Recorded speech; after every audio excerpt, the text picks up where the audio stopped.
ఈరోజు 4వ తారీఖు జనవరి 2026 ఆదివారం. ఈరోజు వృశ్చిక రాశి వారికి విద్యార్థులు సెల్ ఫోన్, గేమింగ్ లేదా వెబ్ సిరీస్ల వ్యామోహంలో పడి చదువును నిర్లక్ష్యం చేసే అవకాశం కనపడుతోంది.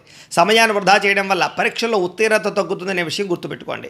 ఇక ఉద్యోగస్తులు కార్యాలయాల్లో రహస్య చర్చలకు దూరంగా ఉండండి. మీరంటే కిట్టని వారు మీ మాటను వక్రీకరించి పై అధికారులకి రకరకాలుగా చెప్తారు, జాగ్రత్త. వ్యాపారస్తులకి పనిచేసే స్టాఫ్ కొరత వల్ల ఇబ్బందులు కనపడుతున్నాయి.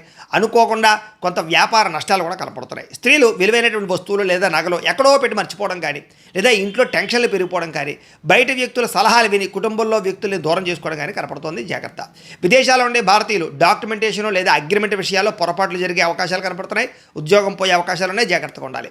అనవసరమైన వస్తువులు కొనడం కోసం చేసిన పాత అప్పులు ఈరోజు మిమ్మల్ని ఇబ్బంది పెడతాయి. ఇంట్లో పిల్లల కోసం, కుటుంబం కోసం ఖర్చులు విపరీతంగా పెరుగుతున్నాయి. ప్రయాణం చేసే సమయంలో అనుకున్న సమయానికి చేరుకోకపోవడం వల్ల ఇబ్బందులు, అలాగే తొందరపాటు నిర్ణయాలు కనపడుతున్నాయి. ఇరుగు పొరుగు వారితోటి పోలికలు పెట్టుకోవడం వల్ల కానీ, లేదా ఇరుగు పొరుగు వారితో పోల్చుకోవడం కానీ, దానివల్ల ఇంట్లో ప్రశాంతత తగ్గుతుంది, జాగ్రత్తగా ఉండాలి. పాత గొడవలను తవ్వి తీయడం వల్ల బంధు విరోధం పెరుగుతుంది, జాగ్రత్త. వివాదాలకు దూరంగా ఉండాలి. చిన్నపాటి గొడవలు పోలీస్ స్టేషన్ వరకు వెళ్లే పరిస్థితులు కనపడుతున్నాయి. ఆవేశాన్ని అదుపులో పెట్టుకోండి. ఆరోగ్యాన్ని నిర్లక్ష్యం చేయడం వల్ల, సరైన సమయంలో విశ్రాంతి తీసుకోకపోవడం వల్ల రోగ నిరోధక శక్తి తగ్గుతుంది, జాగ్రత్త. ప్రేమికుల మధ్య గొడవలు, మీరు ప్రేమించిన వ్యక్తి మీకు సరైన వాడా కాదా అనే ఆలోచనలు కనపడుతున్నాయి.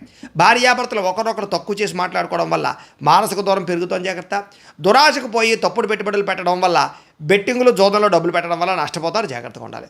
వ్యసన పరులు జాగ్రత్తగా ఉండాలి. ఈరోజు ప్రతి పని ఆలస్యంగా జరుగుతుంది, కొంచెం ఓర్పు వహించండి.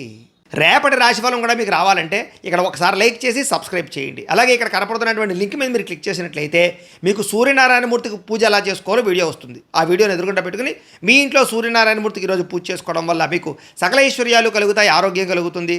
ఈరోజంతా శుభప్రదంగా ఉంటుంది. లైక్ చేయడం మాత్రం మర్చిపోకండి. స్వస్తి.